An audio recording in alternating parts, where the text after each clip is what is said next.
Yo, guys, welcome back to the Sewer Rat Podcast. It's your host, Sebastian, aka Arctic Force. I'm Bill, aka BDR Productions, and we have a special guest. Doggo. I know, go. Look at the little dog. Isn't she so cute? She is. My doggos are upstairs. They're Yeah, eating but breakfast. mine is lap sized, you know?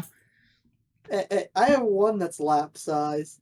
Yeah. The other one, not so much. Mm-hmm. Okay. So how you doing, man? I'm doing pretty good. I've been getting up early, switching my sleep schedule up, and going to the gym. It's been a good time. It was actually really awkward there this morning. Why's that? There, there, there was an old people class that was going on, even though that gym's a private gym and there's not like rented out time slots for it. So there's just a bunch of old people there like working out while I'm just on my grind. And I was like, some of them were glaring at me, and I'm like, What?" I was like, okay, I'm just gonna mind my business, do my thing, and then go home. You're in your youth. You have time. You got you have not lost your luster yet, so to speak. No, I think they were also upset because I was one of the more fit people there, and the two people leading the class were shaped like a pear. Yeah, that'll do it. Yeah, and I was just kind of doing my own thing, hitting legs today. Legs suck, but Mm-hmm. it was really freaking awkward. But how was, and I don't have my headphones yet. They're coming in today, but enough of that. How are you been, Bill? I've been doing swell. Nothing terrible. I've been just working on game development. That's something I've been doing in my free time, and it's been a pain. I've been struggling, but I'm going. Tell me about that. What you been working on recently? So it's not on Steam yet, but I'm working on this RPG, right? It's in Unreal Engine 5. I'm going for this low poly style. Um, I'm just gonna sum it up real quick.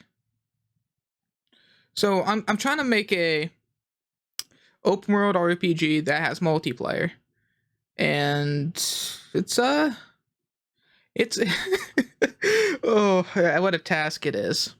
It's already been, I think, 290 days starting the project. And Jeez.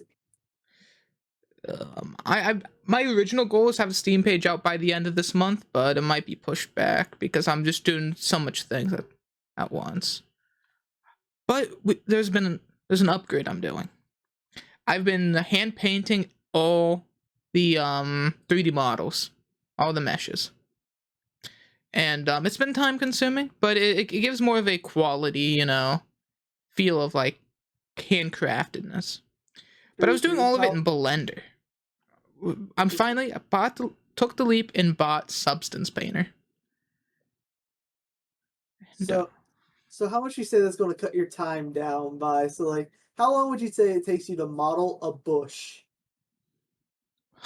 model a bush. I mean, or like a so tree? model a tree. Okay, so that's under the foliage category.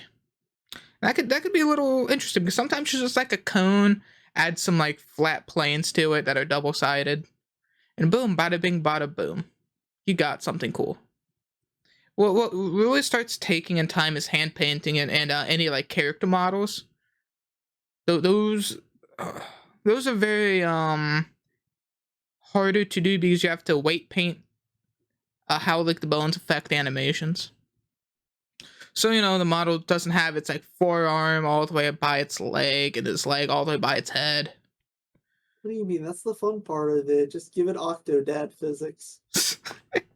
Yeah, no, but yeah, couldn't I? But I have not. Oh, I haven't done anything Substance Painter yet. I purchased it on Steam. Well, I hate monthly subscriptions. $50 a month for 5 programs, and Mhm. for me personally, learning all 5 programs, it would be a daunting task while trying to work on my game, right?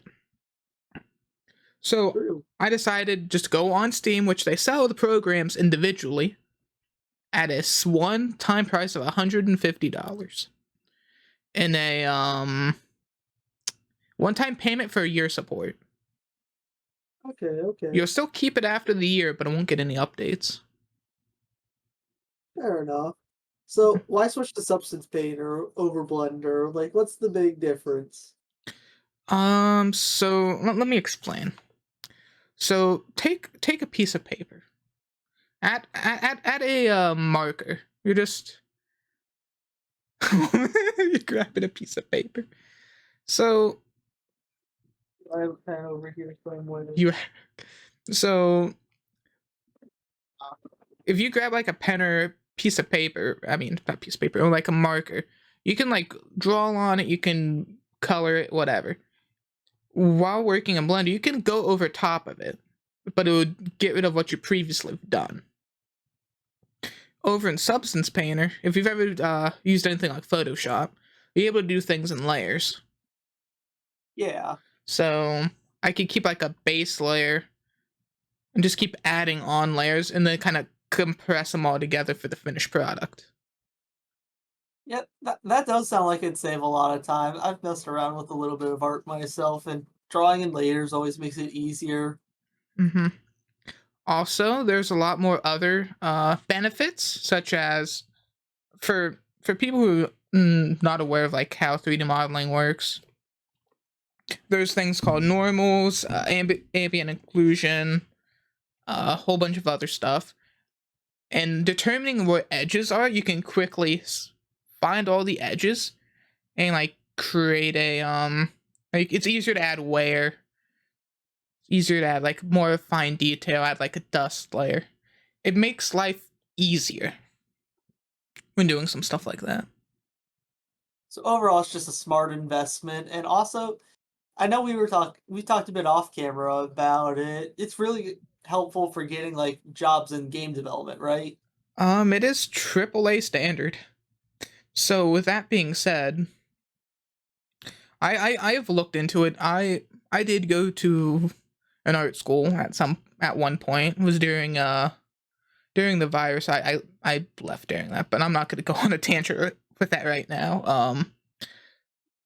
Every place I've looked into for a for game design, game development, game art, they all want you to know PBR materials and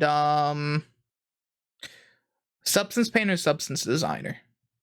Those are a big one for all of them. Okay, we don't talk about the 3 to 4 year experience. You know that one's kind of hard. That one's kind of hard right now. But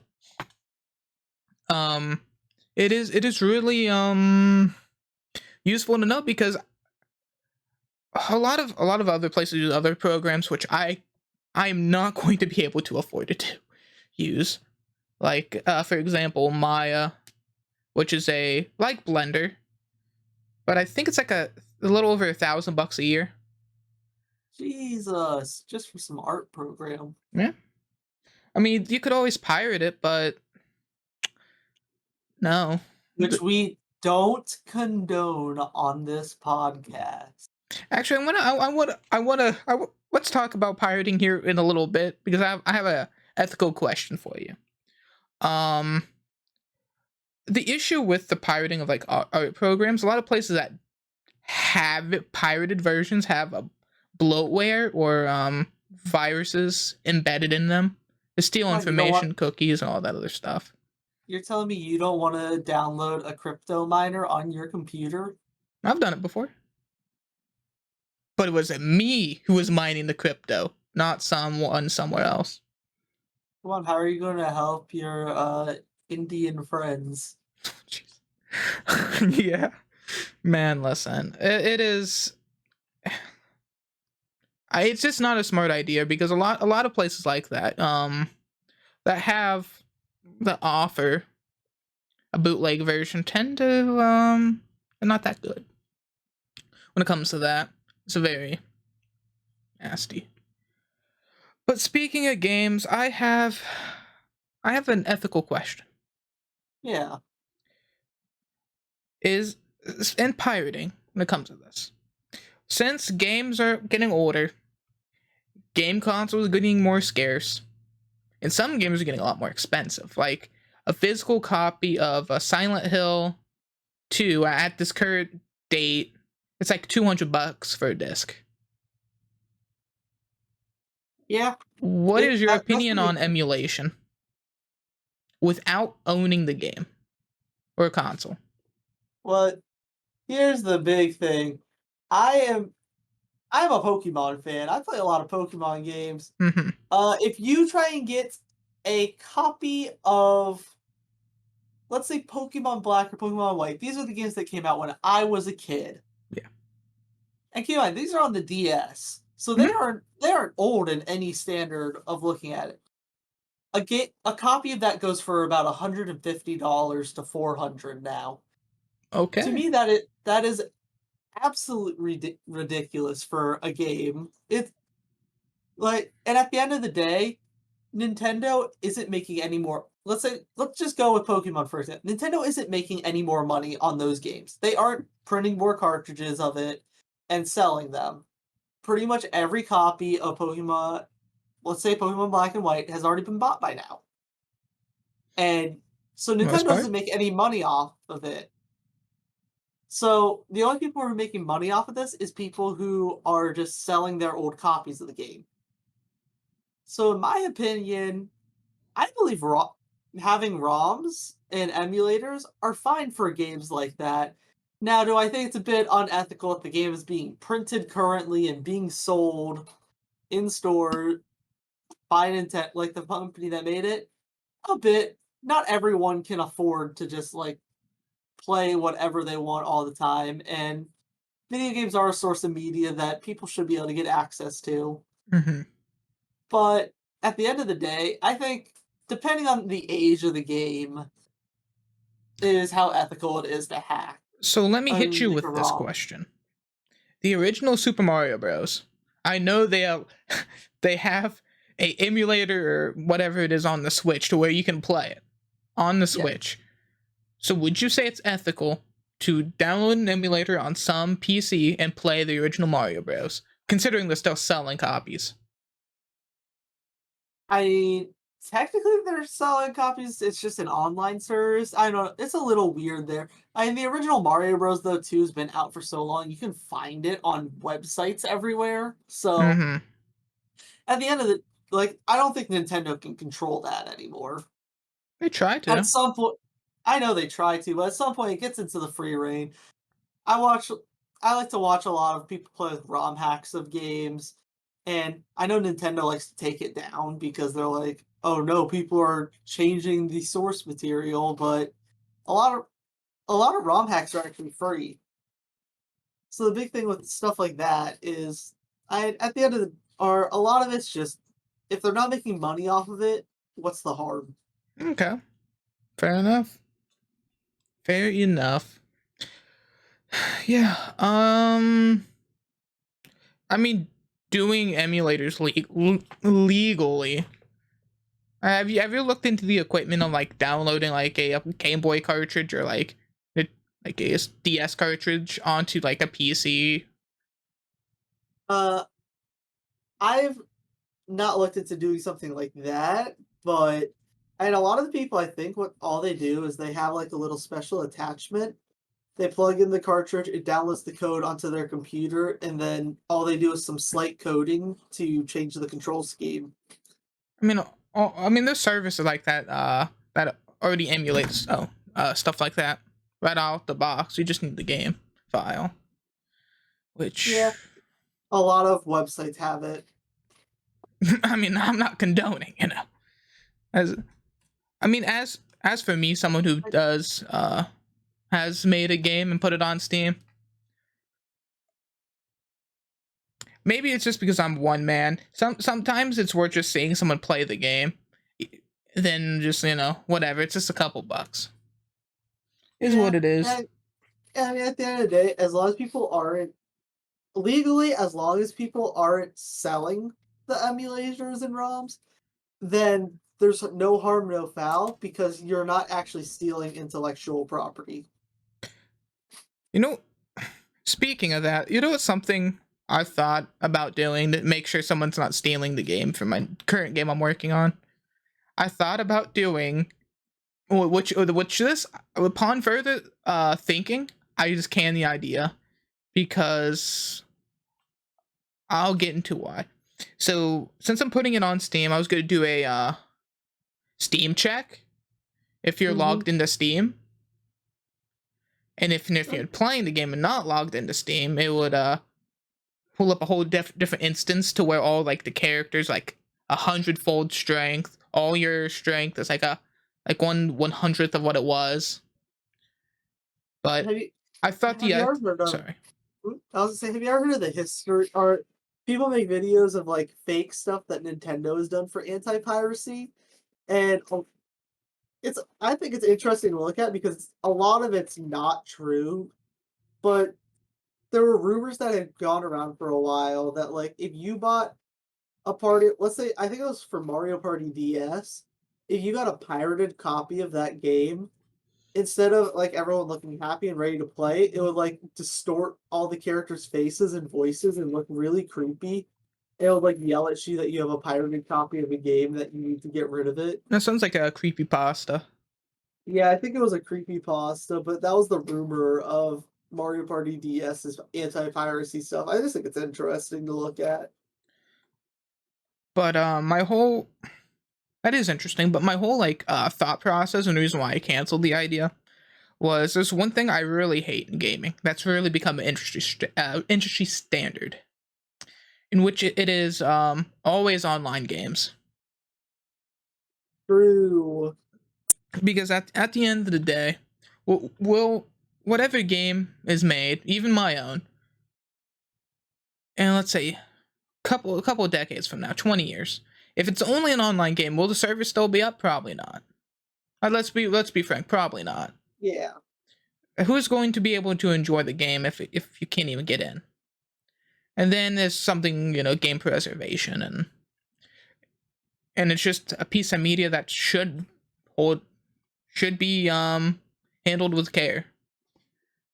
I mean, hey, if your game is loved enough, there are people who do passion projects of that. Mm-hmm.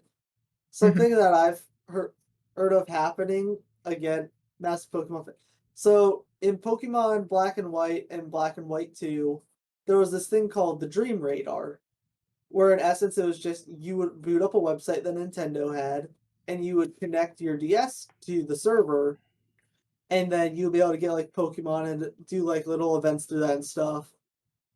Well, Nintendo a couple of years ago shut down the server. It was actually, I think for Black and White 2, it was really soon after release, which was kind of dumb that it was a service included that got shut down. Like, I think it was a year after the game came out.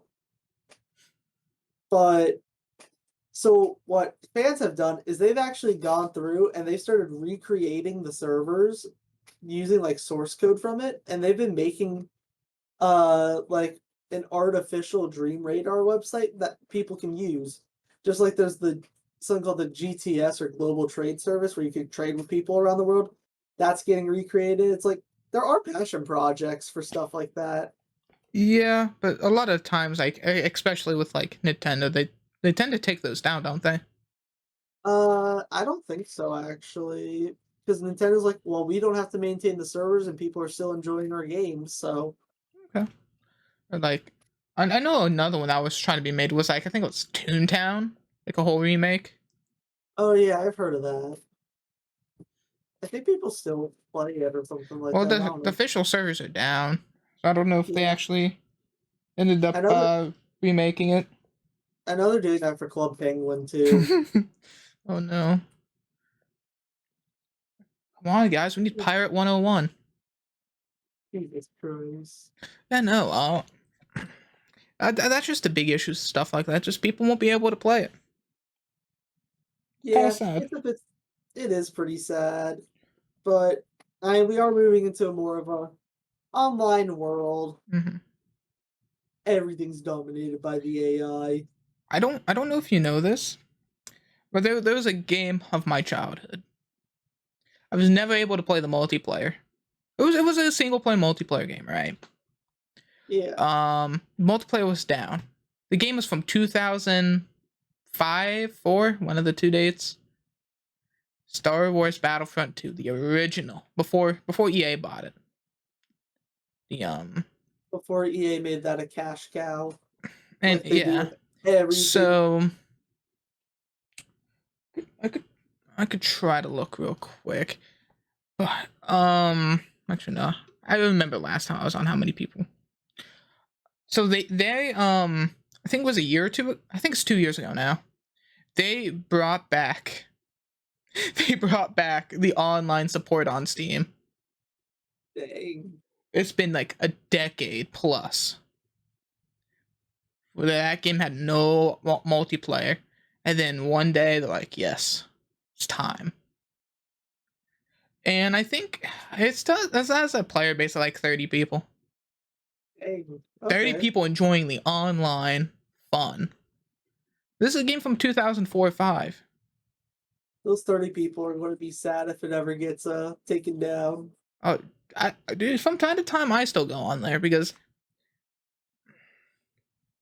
I never got to experience As a kid. as a kid because I didn't have internet. I played on PlayStation too, just chilling. And probably I think server's probably taken down by the time I was playing it. Okay. It's just a really good game. See, the game from my childhood that I've started playing again a lot. If you ever check out my YouTube channel, Mario Super Sluggers. It's a very easy speedrun game. Plus, it's just really chill and fun to play. Mm-hmm. In my opinion, Douglas listening. In my opinion, is the best Mario sports game that ever came out. Because I'm not counting the Mario Kart games and sports games, but basically all it is just you got a whole bunch of wacky characters from around Nintendo that are around Mario games. Then you just get to go play some baseball. It's got great controls. It's pretty fun. You ever want to be a Goomba playing baseball? Because in this game you can. No. What console was that from? It was on the Wii. I know there was a jankier version of the game that came out on a GameCube that is also like 10 times harder. And the one on the Wii is really chill. The speedrun is really easy because there's like a little story mode in it where all you have to do is you have to beat Bowser Jr. and then Bowser in a baseball game. But you have to go around, you have to collect your team first. So basically, you've got these is it five? Yeah, you got these 5 areas you have to go around and collecting up your crew, like your baseball team to play. And I think I think it's 75 characters in the game, which is the largest cast of any Mario game besides Mario Kart Tour, the little phone one. But the Mario Kart Tour roster is insanely large. I think it's like 200 characters or something like that. Do people still play that game? I don't know. I think so. It's weird. Does that even still get support? I think so. They're still putting characters out on it, I believe. Jeez. But I haven't heard about that game since like when it came out. Yeah, there was that. There was Super Mario Run. Jeez. There was a Dr. Mario game on the phone for a bit too. It had some weird characters. That's wild. But yeah, as you're going through the game, all you gotta do is collect your 9 teammates. So you get Mario. I can tell you them all right now. You get Mario, Luigi, blue, green, and red Nokis from Super Mario Sunshine. After you do those guys in the first area, you leave. You go over to Yoshi Park, where you have to play a little mini game where you have to throw baseballs at piranha plants that are popping out of pipes on a Ferris wheel. Because in the lore of the game, I know there's lore, Yoshi ran off instead of helping people. So you get your red and your blue Shy Guy, and then you're like, well, screw that. They can deal with it themselves. You run over to Peach's area, and then you get Toadette and Green Toad. And then you have your 9. And then you go into Bowser Jr., take him down, and then you go into Bowser. And my first run I did took me like 30 minutes to beat the game. I got my time down to 22 minutes. I have no clue how the world record got so fast. The world record for the game is like under 15 minutes. You got It's this, man. crazy. You can get there. My goal is to get sub 20 and then I'm done with the game. I do have to get a slightly faster time though, because my time I was happy. I was 69th place on the leaderboard. God, man, I I don't. was vibing. And then one person got a faster run and now I'm 70th and I'm sad. Damn, that's rough. Let me ask you. I'm gonna ask about Mario Kart because I'm not sure about the rosters and other Mario sports games. Who is your choice? Who is your choice character? No matter what, who you picking? Waluigi. Why? Because Nintendo meme culture has made Waluigi a meme. I'm a huge Smash Bros. Fan. Mm-hmm. And in Smash Bros. Brawl, they added Wario into the game. So there's the iconic four people from Mario. You've got Mario and Luigi, and then Wario is Mario's counterpart, and Waluigi is Luigi's counterpart. Waluigi is not in Smash Bros. Yet. It's been many games. He's stuck as an assist trophy. And I know there's a lot of like reason or speculated reasoning for that. Because basically Waluigi was introduced in Mario Tennis because Waluigi or all the characters were getting like a partner or an evil version of themselves as a rival. Mm-hmm. So like Mario had Luigi, Peach had Daisy. Well, then they put Wario in the game as like Mario's rival, but then they had nobody to be Wario's partner as Luigi. So I believe it was Square Enix who made that game with Nintendo. It was them or Hudson. And I think Hudson may have gotten bought out by Square Enix or something like that. I don't know. But basically, Waluigi's not actually a Nintendo-owned character. Yeah. He is technically the property of, I believe it's Square Enix or Hudson, one of the two. So every time Waluigi appears in any game, they have to get first. You have to give what? They have to get permission first to Mm-hmm. use him, which I think is really funny because that means every Mario Party game that he's in, every game he's in, he can't. So now there's like, Waluigi is the big meme of Nintendo, and I love playing as Waluigi because he's a big meme. Yeah, I guess my answer is less satisfactory than that. I'd say Who do you play, huh? Rosalina. Yeah, Yeah. yeah. Mm-hmm. And why is that? She's just the best. The best. Mm-hmm. You got the little stars following her, it's got the squad. Got the squad with you. Also, I really enjoyed Super Mario Galaxy 2 at the time. I am planning on speedrunning that. Let me know how that goes. Also, it's not going to go well. It's a long run. I bet it is. Probably take a couple hours, won't it? The original Galaxy takes about 3.5 hours, or 3 hours, I think now. Speedrun normally, 100% takes like 6 hours. I believe Galaxy 2 takes 8 hours in the any percent, and then, or maybe a bit faster than that because 100% in that game takes about 10 to 12. Jeez. I think the speedrun for any percent of Galaxy 2 is down to 4 hours now, or it's something crazy though. Okay. Yeah, it's been that game's a treasure, in my opinion. It really is. I recently started working again on 100% Galaxy 2. Mm-hmm. There's too many green stars. It's a travesty. Yeah, but I haven't played a Nintendo game in forever. Couldn't be me. I love Nintendo. Yeah, but As you can see.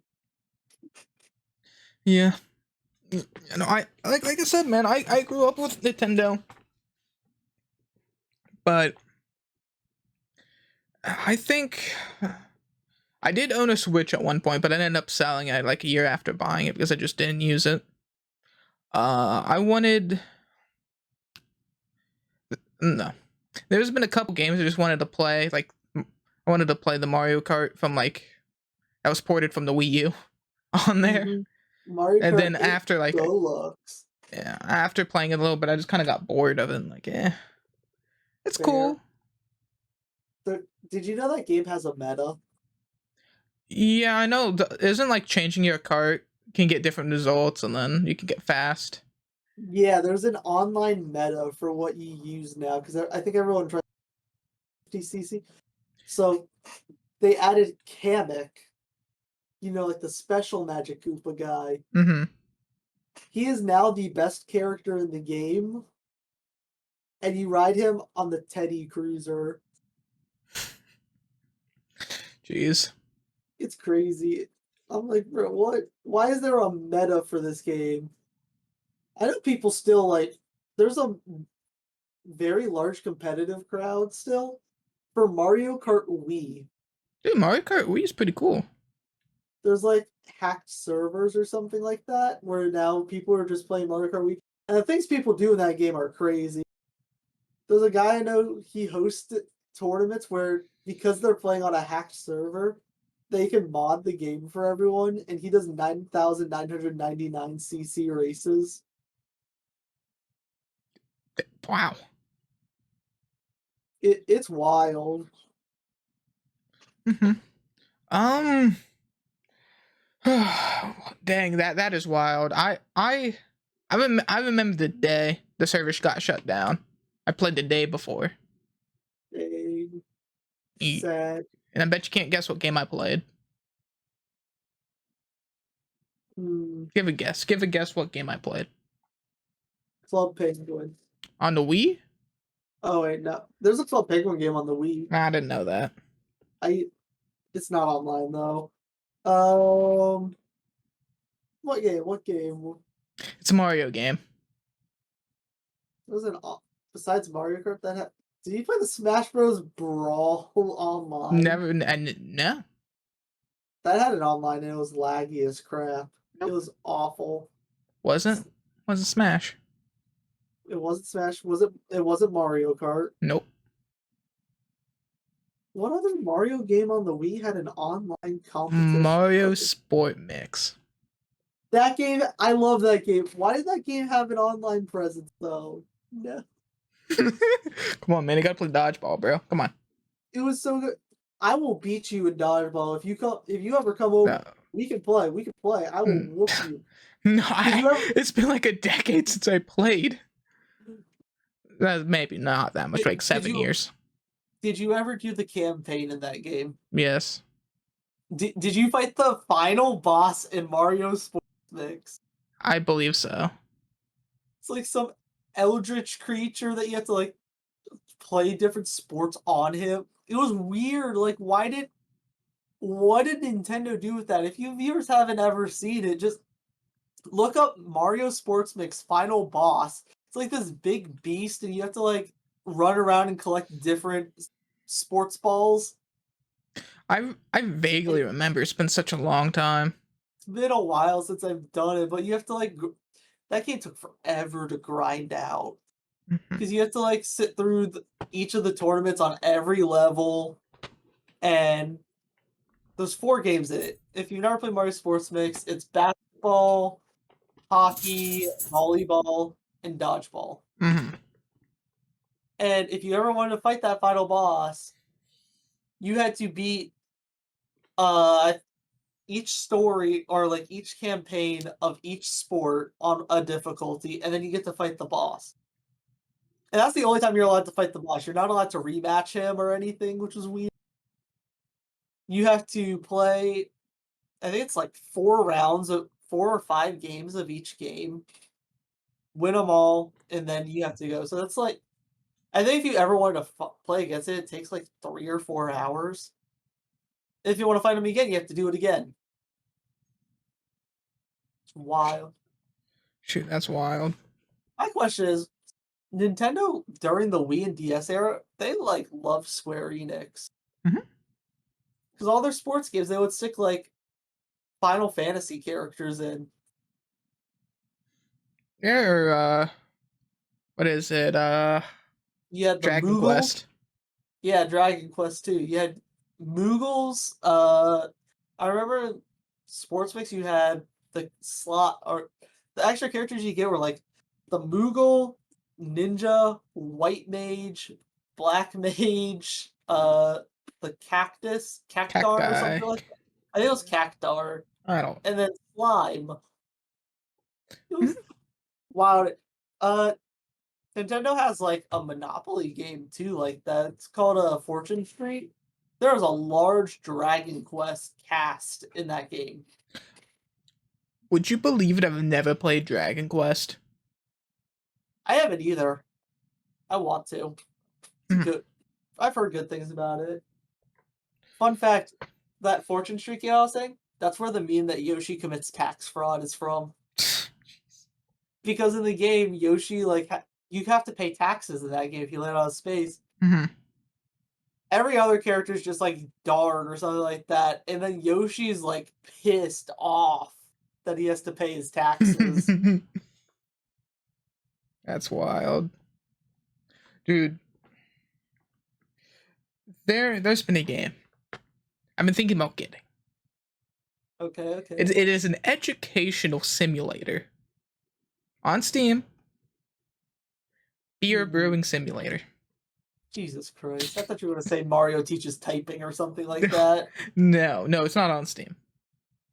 Listen, we could get it. We could become. I don't know if there's multiplayer, but beer brewing connoisseurs. Yeah, you're gonna dedicate your time to that. Oh yeah, yeah. You know, I've thought about getting it. Yeah, so when are we gonna get to see Bill's Brew? Bill's brew. I don't know. Like, you wanna get your beer license and start putting it on the market? Um, Let the viewers try some Bill's Brew. I think you need more than a license. I need a license to sell. I know. I think you need more than just a license. That's what I'm good at. I think there's like several like licenses, like all the stuff you need to do stuff like that. Yeah, you kind of also have to have the equipment. Eh, Yeah, eh. you just have several kegs lying around. I mean, definitely, definitely. No, I mean it is legal to make, any beer, wine, just for Moonshine. consumption or giving to friends. You just can't make money off of it. Exactly, yeah. Yeah. For example, I've been home brewing for about almost a half a year now, making good old mead. You're telling me you can't sell it? What is this, the prohibition? Fun fact about it. So, at least where we live, I'm not sure about in other states. Um, you can technically, if you're underage, not saying you should, not condoning it, you can buy the equipment, you can buy the stuff to make it. It's just against the law to do it. Right? You can buy all the stuff, but if you were to start making it, it would be against the law. Just saying. Jeez. Oh, I got a fun story about alcohol. Hmm. So I'm not going to say anyone who I was with, Okay. but me and a couple of buddies had gone out to lunch and got ourselves some Applebee's. Mm-hmm. Now, one of these friends, he's 21. I had drove him because he wanted to get himself a couple of drinks while he was there. Can I just make a comment? Yes. If you're getting alcohol at an Applebee's, why? I don't Why? know. I don't know. Why? Like if you get whatever, just continue. So he asks the waitress for the drink, and she says, okay. And he goes to pull out his ID, and she goes, oh, I don't need to see that. Keep in mind, he's 21, not Mm-hmm. even Yeah. like that. So a couple of the other people at the table who were not 21 were like, "Oh," and they decided to order drinks. Mhm. She did not check their IDs. Okay. So there may have been a I was condoning them against it. I'm like, "You are not being smart right now. This is not a good thing to do." Because I don't condone Yeah. underage drinking, especially in public. But they got their drinks. And then while we are there, because the first guy who did it, he just tried he asked out of like in a joking manner. And she's like, "Oh, sure." And he was like, "Well, I guess I'm drinking now." But Jeez. he was cracking me up while he was there because he's just like laughing about drinking all that. It gets to the end of the meal. The waitress asks us, "Hey, we're doing a charity thing right now. Would you guys like to add $5 onto your bill for charity?" He looks her straight in the face and goes, "I'll do it if I get your number." He got her number. The Rizzler. This is like some 20-some-year-old lady too, and he's 17. Yeah, I was no. That's wild. Whenever whenever I worked in food service and well, obviously the past, I've said I've worked at Sheets before. Whenever someone goes to buy any kind of alcohol or anything, my rule of thumb is if they have gray hair, they're good. I don't need to ID them, you know. They don't. I just go ahead and ask. Yeah, I think the rule is if they look under 50 or it's under 40 or something like that, you're Mm-hmm. supposed to ask for an ID because you never know. Yeah. I I think. know during I work also at Sheets, as we know. During some of my shifts, we got there's a regular that comes in. It's these three Mexican guys, and they get ticked off at me every time I work the register because they never bring their ID with them, and they don't look like they're around 21, and they always like curse me out in Spanish as they leave because I won't let them buy it without an ID. Mm-hmm. And I'm like, you think they'd learn by now? They've probably gotten away with it before. Probably, because I know some people at that store will sell it to them because they know they're regular. Mm-hmm. We've also we've also got a homeless guy who comes in and he only buys one bottle of alcohol a day. That's the only thing I ever see him buy. The other night I was surprised. I almost said so. I was like, "Yo, you get a bit extra cash today?" Because he came in and he bought himself a cup of fries. Man, sometimes a man needs some fries. Yeah, no. Personally, I've gotten a lot better with my drinking consumption. You know, That's good. that That's that good is to a, hear.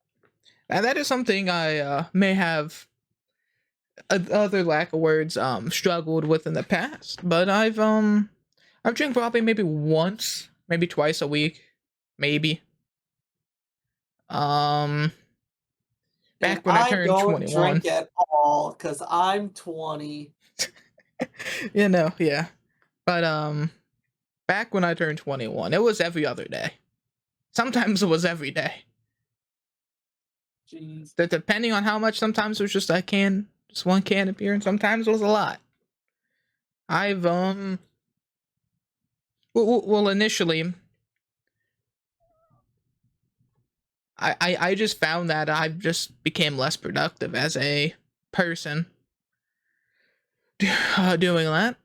I'm not saying I'll ever stop. You know, it's just more pick and choose when you do it. Be more smart about it. Yeah, But pretty much. You know, do it in a way that you also like, especially if you're underage, you can drink at home as long as your parents let you. mm, Like that's legal. You're state not by allowed to state. buy. Yeah.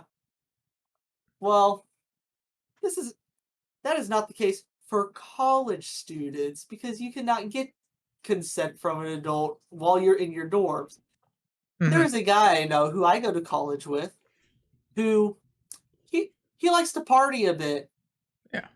At my college, if you get caught drinking while underage, you have to undertake a course. They add a course onto your schedule to tell you about underage drinking. You have to complete it before you're allowed to graduate. This man decided to go to a party one night, and there's now a picture of him that is it's not used by the college as a warning, but it's used in front of all of in our group chat as our tuba players do it. It says parental guidance explicit content and it is a picture of him conked out on the front doorstep of the party he was at with a beer bottle in his hand, Jeez, just snoozing. man, that is Yeah, that's rough. and then a week later, he sends us a video in this group chat of him on a treadmill drinking a Coors Light. I'm like, what is wrong with you? That's counterproductive. Yeah, he kind of drank it and then almost fell while he was on it. Yeah, no. I mean that's why they have plastered on all the most bottles of whatever you buy. Drink responsibly. It Exactly. really is important. Not only is it expensive, if you don't, it's it's bad for mental and physical health. Your liver won't like you. Yeah, no. Yeah, I know. But Mm. now guys I have another crutch, caffeine. Whew. Yeah, I kind of need caffeine too. Like I said earlier, I go to the gym very early in the morning. If I get up that early, I am not having energy to do anything unless I drink me my pre-workout. How much caffeine does your pre-workout have? I think it's like 200 milligrams of it or a Oh yeah. serving or something like that. It's a good chunk. How many servings can you put in it? Oh, I only put one. I used to double scoop. It was bad. Whenever I first started taking it, I didn't used to have much caffeine at all. I drink a coffee here and then. When I first started on pre-workout, I was getting up to the gym going real early, like before 5 a.m. with some friends. Mm-hmm. I get to the gym and I'm an early bird. I would be the first one there. I would be sitting there waiting for my gym buddies there, and I am in my car shaking. I like I'm sitting in my car literally going. Eventually, I call him and be like, "If you're not here in the next 5 minutes, I'm going inside and running, or I'm going to have a heart attack." Jeez. It was bad. Yeah. I think for me, on a regular basis, if I typically drink one energy drink, bang, typically that's 300. Then I just Yeah, mellow out the rest of the day with just some tea, which also has caffeine in it. but it's not a lot of caffeine. I think two cups of tea equals, depending on the tea, equals 1 cup of coffee. Yeah, And whenever I make coffee, I make a one whole pot. I typically with caffeine, I typically drink that, and then the rest of it, I drink water, and I got myself a protein shake that I make at home. Yeah, that doesn't look like a protein shake. Looks What do you mean? It was in a mason jar. It's just pretty much I make myself a peanut butter banana protein it shake. looks like something's been fermenting in there. Who knows? Um, but for me, whenever I make my coffee, I put 4 tablespoons of coffee. Pure caffeine. Well, for like coffee wise, because I don't get fancy with it. I mean, I don't. I just drink black coffee straight. 4 tablespoons of just grounded up coffee, which each tablespoon I think is 100 milligrams equivalent per cup. So you drink a whole pot of coffee a day, plus an energy drink, No, no, no, no, plus no, a no, bunch no, of no. tea. Not in the same day. No. Oh. Okay, I thought you were saying you drink all of that in a day. I'm like, caffeine do you need? I think on average I consume 500, 600, depending on the day. Jesus. Yeah, no, I stick to 200, maybe 400 if I have a cup of coffee. There's But always. Mm, I've I've learned to be careful because I used to yeah. drink one before I switch my sleeping schedule. Right now, I wake up at 5 a.m. I go to bed at 11 p.m. Mm-hmm. I used to stay up late, as you know, past Mm-hmm. like 2 a.m. in the morning, and then I'd sleep till like 1 in the afternoon. It was bad for a bit. But that was because I would go to work, and at work, mid shift, I would get a coffee. I would make them make it with 3 extra shots of espresso in it just Yeah. to get me through the shift. I'm like, I want to feel awake again. Yeah. But No, that's I just awful. drink a yeah, now I just drink a small energy drink before my shift starts. What what I find is for me, once a week, I'd go one day without drinking any caffeine. That's And fair. it is terrible how tired I feel constantly. I'm able to sleep a whole ton, but doing so I shouldn't say it mellows out It with lowers your tolerance so that way the next day you get a bigger caffeine high. I guess. Oh no, there's no due to my sleeping schedule and trying to be productive on certain days. It's also required Fair enough. to This switch semester back. this semester of college, I am trying to be way more productive because I've got long days. Mm-hmm. Like my Mondays and Wednesdays for college, I'm at school from 9 a.m. to 8 p.m., Mm-hmm. possibly longer if depending on what day, because I play a little bit of recreational volleyball, which y'all, if y'all are hating on volleyball, it's pretty fun if you just screw around and have a good time with it. Give things a chance. Yeah. But recreational volleyball lasts from 10 to midnight at where I go. What I recommend for you, this you should try to drink some tea. I don't like tea. As we discussed last podcast, You I think tea is should try to disgusting. drink some tea, some herbal teas. Is this going to be a running thing now? Every podcast you're going to tell me to drink tea? Let's try to drink some tea and tell me how you like it. I'm not gonna say it's a magical thing. No, it can You relax you, and if it has caffeine in it, it can also be stimulant. you keep your leaf juice to myself or yourself. Listen, people are gonna flame me for how I make tea. Okay, What do you do different?